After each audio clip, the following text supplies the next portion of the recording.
Hello and welcome to week 2 of Unscheduled and Unapologetic. Wow, I can't talk today.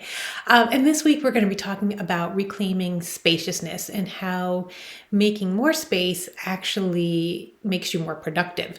And really, when you expand your spaciousness, your feeling of having room to move, time actually can expand with you. And we're going to play with that topic. And I want you not just to hear it and think about it, on an abstract way. I want you to actually build that into your schedule and feel how you feel like you have more time when you really give yourself some room to breathe and not cram it with so much productivity. So let's dive into this week and learn that, when you're building your calendar, do you actually build it for space? Because we really don't, right? We just say, oh, I have some room here. Let me cram something in here. Let me cram something in here. Oh, I'm going to be running an errand. Let me cram 5 errands in here. We're always trying to see how we can do more. And we never really say, how can I do less? How can I take something off my calendar? You never really look at your calendar and say, wait, there's too much on here and not enough white space. Remember last week we color coded our calendar. Well, how much white space did you actually have? And as we're starting to build our calendars moving forward this summer, I really want you to think about where's all the white space and how do I get more and more of it into this? And I don't mean the kind of white space that you get when everything else is done and you're like, okay, I'm going to rush to get everything done so that I have white space in the evening. I mean strategically putting white space into your day where you'll get the most joy from just pausing. And that's really hard, right? We're super achievers. We're all about the drive. We're all about the hustle. And we've been rewarded for being a hustle. We haven't been rewarded for taking time just to sit. Do you ever just sit and not listen to music, not listen to a podcast, not make it a productivity time, just sit and just and watch the world go by? We don't do that because we feel like that's either lazy or so unproductive that it doesn't belong in our schedule, right? That's wasted time you could have been doing something else.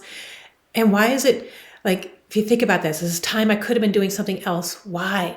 So that I could free up my time somewhere else? Are you rushing to get through everything possibly done so that your list is actually done for the day? And then you can have space? You feel like you have to earn that white space?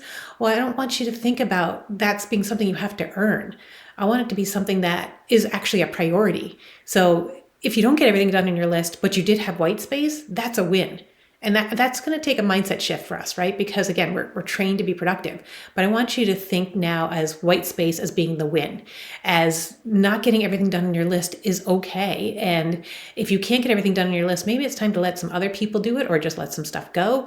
But if we start to make that white space a priority, that's going to change how we build our schedule.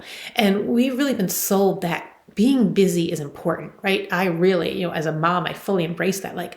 I was important to my kids because I always had stuff I had to get done. And none of that stuff was just sitting, chilling, relaxing on the couch because that was that was lazy. So that meant I wasn't doing enough. And somehow that devalued me. If I would just had free time, then I wasn't important. Can you see that? Can you see that? Especially when you look at your calendar, you say, oh, look how important I am because there's so much stuff on it. It's got to make you pause. And can you just start to say, ooh, look how much I value myself by how much white space is on my calendar. Now, I'm not saying we don't have to get stuff done. Of course we have to get stuff done. But this summer, we're talking about making that space a priority. Fall is going to come and we're going to be busy. That's going to happen. But summer, we're focused on this project of being unscheduled. We're making white space a project, but let's make it a fun project. Let's make it a spacious project. And think about how when you have room to breathe, doesn't it suddenly bubble up some inspiration, some ideas that have long been stagnant that you just couldn't even hear? Do you walk into your closet and if it's cluttered, you feel noise, right? There's noise coming at you. Even though you might be in a silent space, you feel the noise of all that clutter. But if you walked into a closet and there was just, the people who can really do the the capsule closet, with just a few things in there, doesn't all that space suddenly feel quiet and calm? And when you can do that, when you can be strategic about that with your schedule, so think of your schedule just like a closet, if there's so much going on, you can't really give your full everything to a project because there's just noise.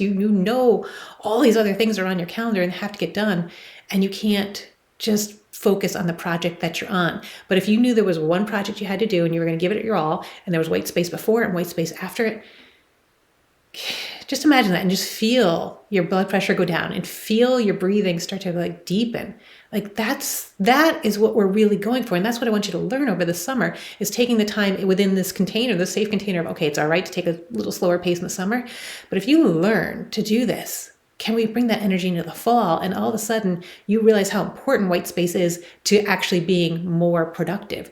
And that's really kind of a power move. It's kind of like a badass move to say, you want the best from me and I want the best from me. The way I do that is by putting less on my calendar.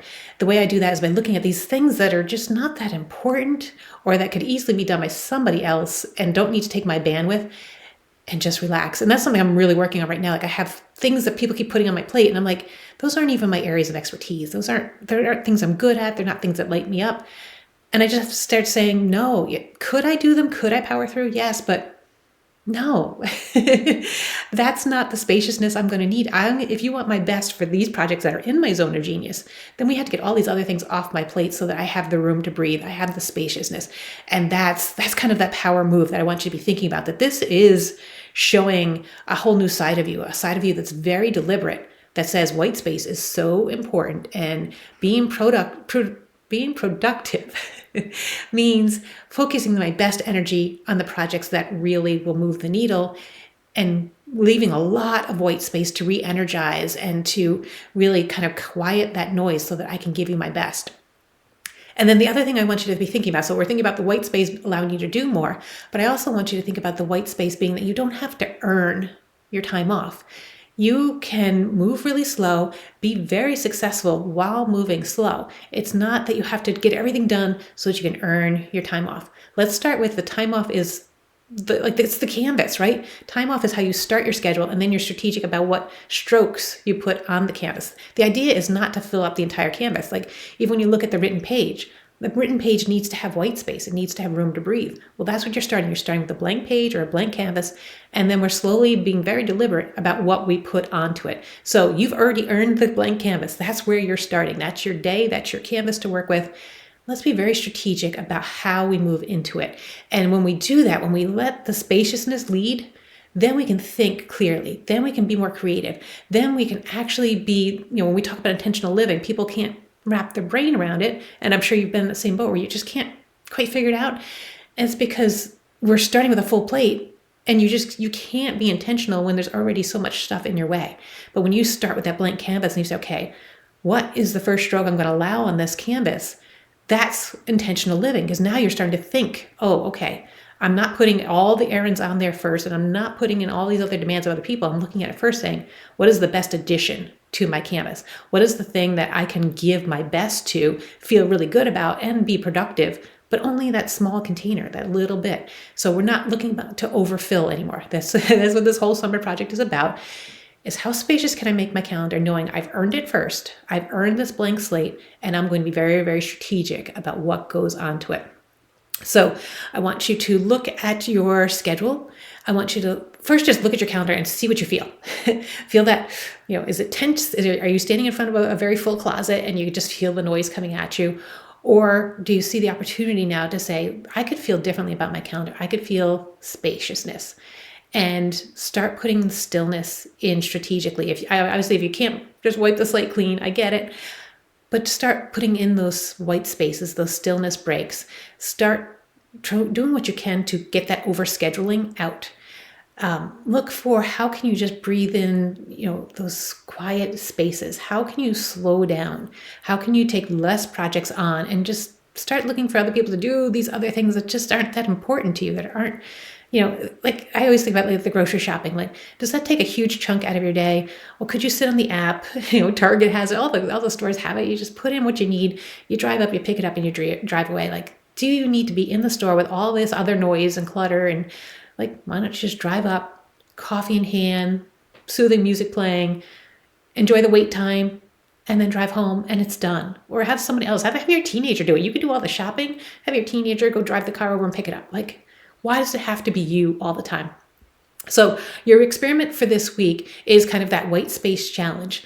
Look for I'm going to say 2 hours, but you do what you need to do, but look for 2 hours within the week where you have nothing planned and it's just open time and you just breathe and you just, if you feel like reading a book outside, do that. If you feel like staring at a wall because you're just overdone, do that. If you want to watch the sunset, you want to just sit outside and watch your neighbors. I love just sitting there and people watching and watching the neighbors go up and down and who's walking their dogs and just have a nice beverage and just chill. Look for that. So that's your white space challenge. No chores, no phones, no multitasking, just you doing you. And then try a could-do list instead of a to-do list. So just kind of let your intuition guide you as to what could I do? Doesn't mean I have to do. So we're taking that I have to do feeling out, and I just want you to put the word I could do. What could I do this week? And if you do it, great. And if you don't do it, great. But it's not a have to. I just want you to change it to a could do. These are some of the things I could do this week, and making sure that white space is first, and then like, okay, I could do this and maybe I will. But if I don't, it's okay. It's okay. And then I want you to also write a little journal entry for yourself, kind of like that spaciousness, like here's what I didn't do this week and here's how good it felt. And I want you to go into it with the idea that it's going to feel good.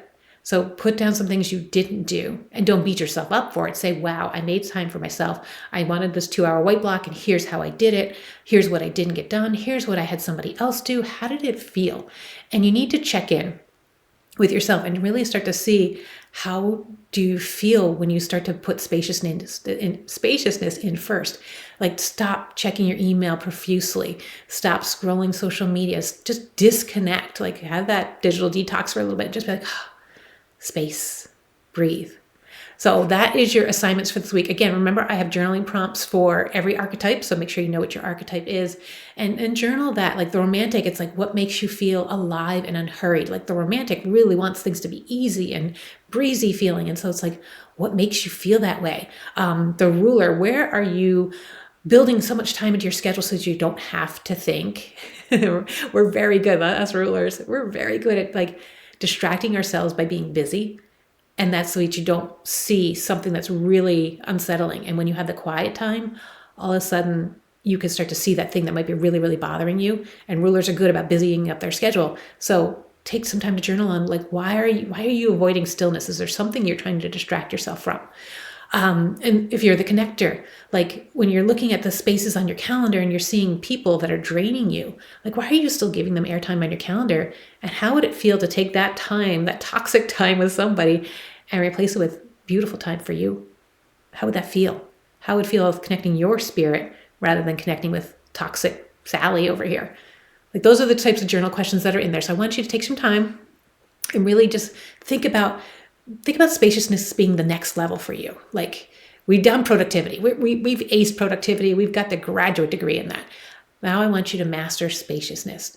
And I want you to feel like instead of spaciousness being a luxury, feel like it's a requirement. For the woman that you are becoming, this next act, it's about spaciousness. It's about intentionality. And so you're going to make space this week, and you're going to trust that the important stuff's going to get done. The things that really have to get done are going to get done, but by making space, the things that aren't so important will start to fall aside. It's like cleaning out your closet, right? Those outfits that you're never going to wear that are no longer important will start to drift away. And again, remember, you don't have to earn it. You already earned the blank canvas. You're starting with the blank canvas. You just have to choose to keep it blank and beautiful.